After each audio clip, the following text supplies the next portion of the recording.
Yun, dito na naman tayo. Ayan, panibagong araw para sa mga jet fighter natin. Tapos na silang kumain ng patinding chicha nila. Breeder mix, New Wing Master, ayan o. Tapos, plain water lang muna sa tubig ng baterya dahil kahapon nag Ferris Probiotic Plus honey sila, ayan o.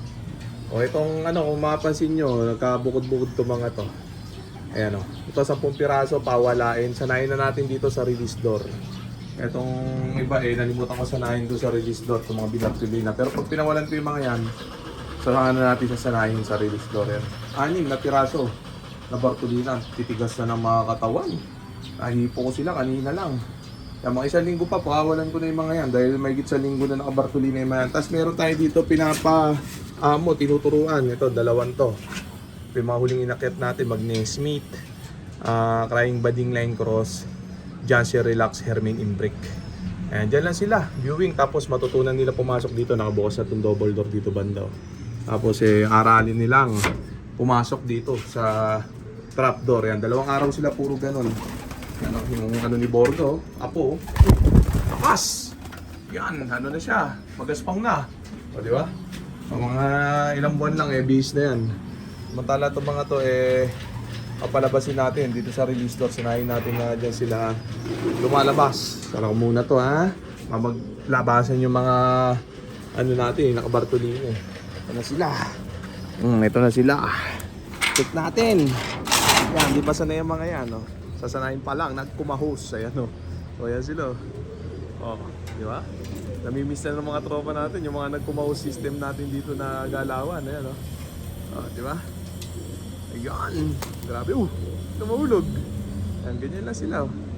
Yan, check natin sila. Yan, magliliparan na yan po sa dapo-dapo mode lang muna yung mga yan. Yan lang sila, ganyan lang teknikan natin. Yan o. Yung iba mga barata pa, hindi niyo. Ganyan pag mga hindi pa sanay, huwag yung pipilitin, baka dumugo. Araw-araw lang ganyan. Ganyan ang gagawin, 10 piraso yan. Yung dyan, 4 dyan, malapit ko yung Bartolina yun. Kayatan na dito. O, di ba? Ganyan lang, natural lang yan. At least alam na nila yung labasan dyan na. Karami na ganyan. Di pa naman kasi marunong talagang mag-grouping siya mga yan. Ngayon lang, pitik-pitik mode lang sila. Hindi ko pa binabartolina. Yan, yun. So, punta sa tambayan natin. Yung iba.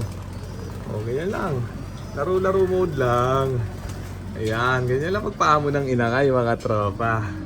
Ayan, talo inip sa ganito. Yung iba binubugaw naiinip Gusto nila magronda-ronda agad yung mga ibon nila. Step by step yan mga tropa. Hindi po pwedeng bugawan ng bugaw. Pangit yung mauubos ibon nyo sa turo pa lang. Ayan nyo lang ito yung iba pumipitik-pitik. Ganyan lang. O, dito tayo sa natin. Sa tambayan natin. Pakita natin yung sistemang simple pero malupit. Ayan check natin Ayan may mga kasikot-sikot na. Ayan yung itim mo. Itim ba to? Hindi.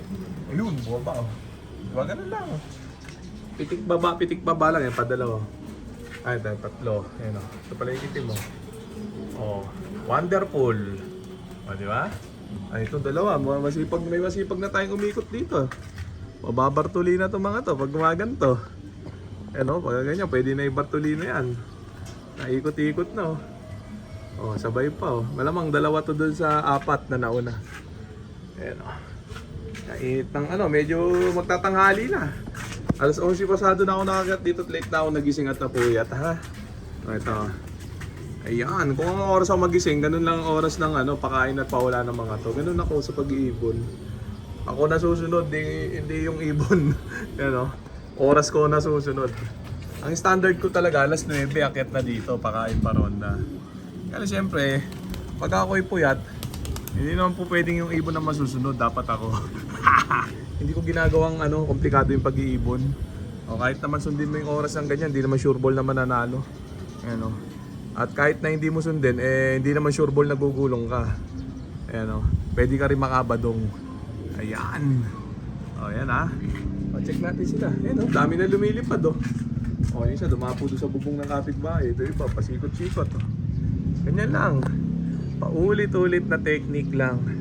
Malapit na mga Bartolina na itong mga to. O yan, no, di ba?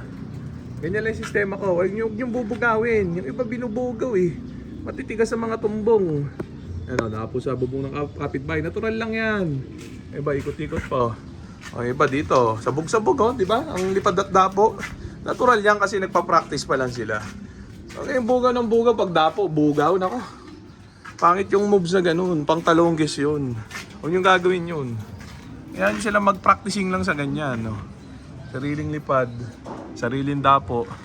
Pagka yan dumating naman yung oras na biyasa na, kayo na yung manawa sa ronda. Bali na yung leeg nyo, kakaikot na mga yan. Ako kasi sawa na sa mga ganyan, sa ronda-ronda. Iba kasi sabik sa ronda. Lalo yung mga newbie, 10 years newbie. Hanggang ngayon, nilalanabik sa pagpaparonda. Ayan, no? Oh, 4 nandito sa likod. Ako umay na nakakaparonda ng ibon. Kaya hindi ako naiinip sa mga ganyan-ganyan. Talo inip sa ganyan. Iniisip ko lang matagal pa yung karera.